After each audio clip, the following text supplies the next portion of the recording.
Alrighty, everybody, welcome back to the Managing with Mind and Heart podcast. I am one of your co-hosts today, Ethan Nash, and with me, joining me again, it's been a little bit, but joining me once again, Mr. Mike Nash over here. Nice to see you, Ethan. Nice to see you as well. But please also address our listeners. It's not just about me. This isn't a you and me thing. Hi, everybody. Yeah, there you go. Good to be with you again, everybody. Yeah, good. Well done. Good manners. Thanks. Thanks for the feedback. You got it. Let's talk a little bit about feedback today. Just what we're going to try to do here today is we're going to try to keep ourselves honest and do like a 20-minute or less episode of just kind of a quick skill building, maybe a skill refresh reminder for some of you out there. And we want to give you some tidbits about giving feedback and giving feedback well. So I want to start off with this question. What are some of the reasons, or maybe even the main reasons, you see feedback not working? So when I'm giving feedback to an employee, for example, and it doesn't get through, it doesn't work, it goes awry, what are the reasons or main reason? We have evolved. This sounds a weird way to say this, but we have evolved to hate feedback, corrective feedback. Anything that feels like someone's about to tell me something that's not great about me, or something about me that annoys you or bothers you, or you want me to do different, there's this immediate threat to our amygdala. Our brain senses it as a threat, and it does everything it can to protect us, hence defensiveness. And so I would say the simplest answer is the reason feedback is difficult and doesn't work or doesn't stick is because the other person has to fend it off. That's like the initial, in the first microseconds mode. Right. And yet feedback still works, right? Like we've seen it be done well. So it's not simply that we hate feedback and so therefore feedback doesn't work. So when someone is delivering that feedback, what are ways that can be done in which it amplifies that fight or flight response that we get? I think if it's almost like if we do nothing, the default mode is defensiveness for most people. And so, yeah, if we just say what we want to say, and to make it worse, of course, if we, sound mad or annoyed or shaming or blaming or double down and pile, there's all sorts of things that we do that will just exacerbate the already sort of default mode of defensiveness. So I think neutral to negative behaviors are going to just make it less likely for the person to hear it and listen and receive. Because again, when we're in that defensive mode, of course, the part of our brain that is open and curious and, interested in self-growth is not even operating. So yeah, I think those are the reasons why it tends to not work. So again, unless we do something to make our feedback safer, it's not going to work. I see. Okay. Yeah.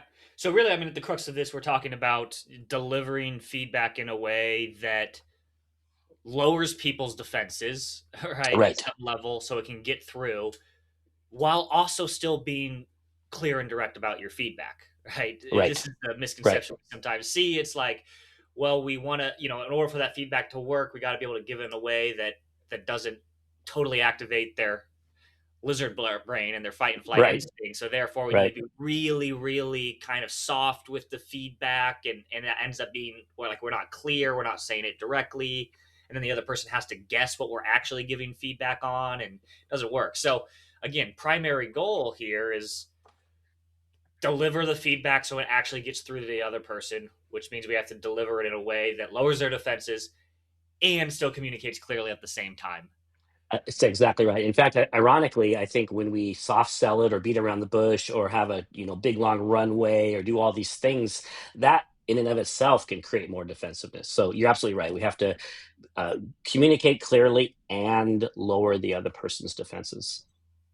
All right, so then let's talk about the BIR method for giving corrective feedback. So again, we're not talking about positive feedback here. That's a whole other thing. Do lots of that. Yeah. That's great. We've done episodes on that. But when you have, for lack of better words, a problem with someone else's behaviors, and maybe in this case, it could be anybody in your life or in the workplace, but maybe think specifically about giving feedback to an employee as well. So there's a performance issue, a behavioral Hmm. issue, and you need to be able to give this person feedback. So the first thing you're going to do is you're going to write them an email, Hmm. and really just kind of drop it in their inbox on a Friday afternoon, right Hmm. before you head out With to the lots weekend. of bold and italic words and Yes, exclamation points. yes. Finished with "Let's talk Monday." Yeah, let's talk more Monday. Yeah, Yeah. good. So, Yep. anyways, don't do that. We're No. not making good use of our 20 minutes here. I'm sorry. I digress. But the BIR method. So let's start with the B. So you're giving someone feedback. The very first thing you want to do is what?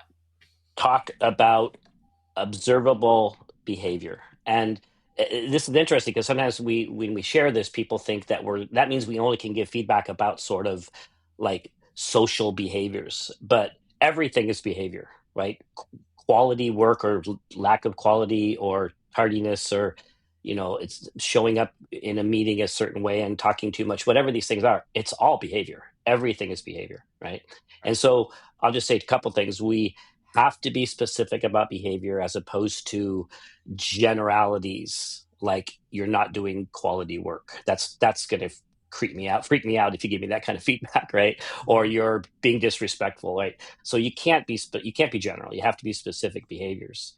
Yeah. And then of course, if you're doing behavior, if you're talking about behavior, what you're not talking about are character words, right? You're not using words like unprofessional or disrespectful or difficult, et cetera, et cetera. Those are going to immediately create defensiveness. So Mhm. B stands for behavior.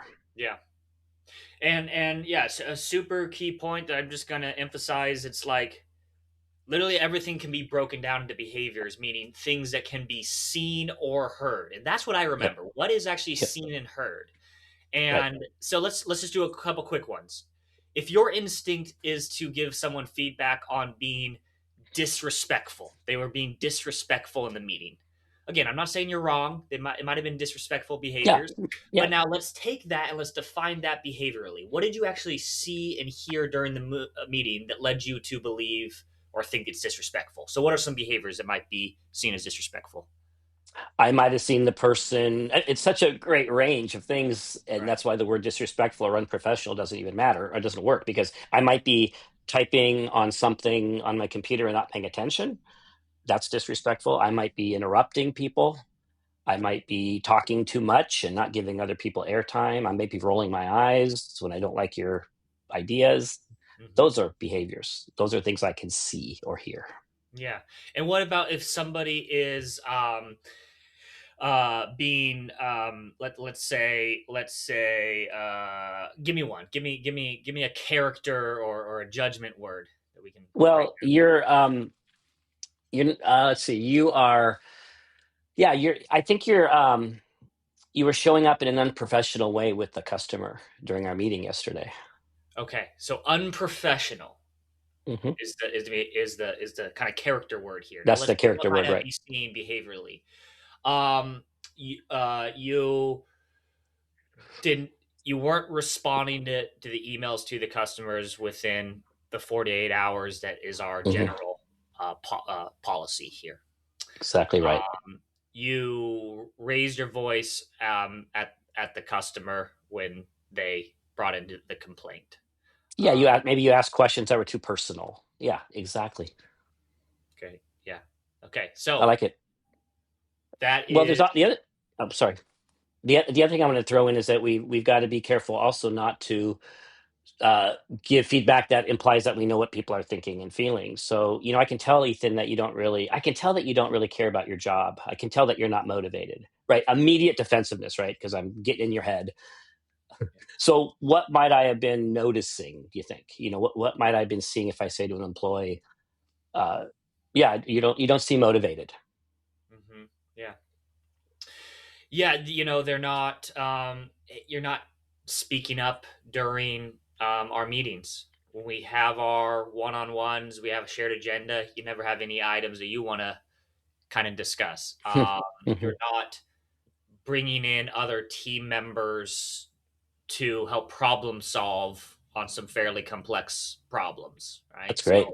these are all behaviors, and guess what? To the other person, if they've done those things, they're really kind of objectively true. It's hard not to it's hard to disagree with those. And I think the key point here is judgments, character words that aren't defining behaviors. You're literally insulting the other person, at least Yes. to some degree. So Yes. that's behavior. That's the B. So that's the first thing we're doing. We're giving feedback, talking about the observable behaviors that can be seen and heard. And then we get to the I, which is the impact of that behavior.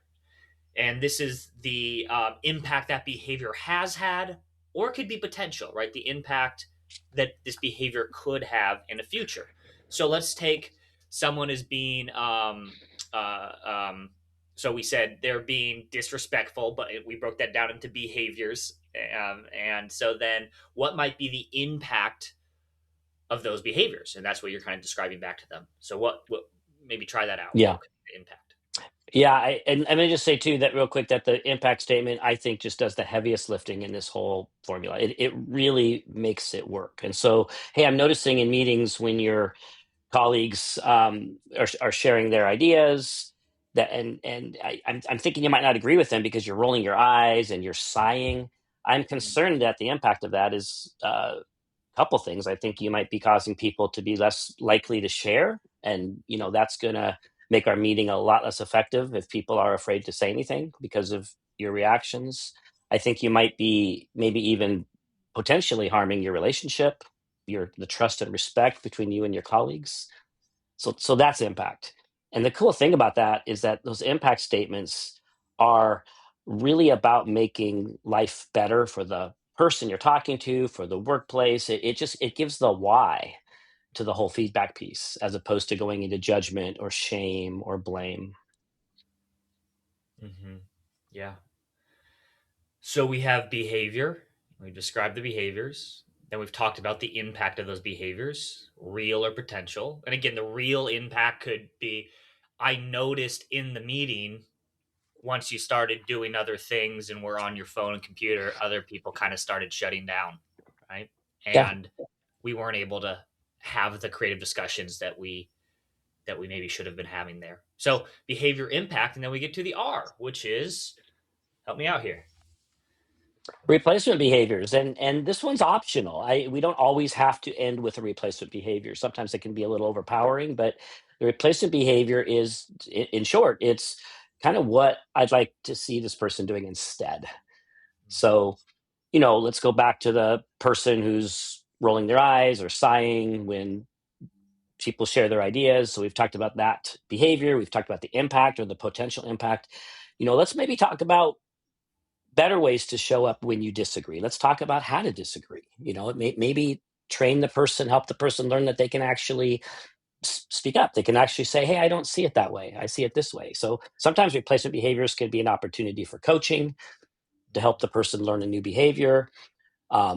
Sometimes you can actually collaborate with the person, with the employee, to try to figure out what those replacement behaviors might look like. So yeah, when we use the R of BIR, it can be a really powerful coming alongside the person in coaching.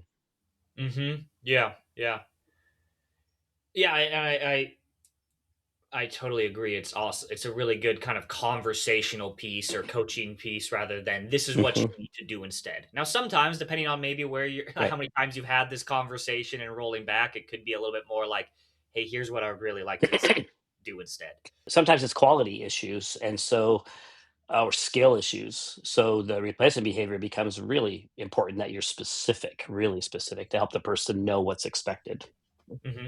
So, I mean, let's keep it simple. Again, short episodes today. So we talked about behavior. We talked about the impact of that behavior. We talked about replacement behavior. BIR. Just remember that, folks. BIR, and stick to that. So you're really just focusing on behaviors. Now, if we wanted to kind of keep going with this, we build on BIR by talking about the whole BIRCH model. So BIRCH. Now, this is, so I'll just tell you right now, the C is for consequences and the H is for help. Now, we'll link to this show, we'll link to this episode in the show notes on progressive conversations.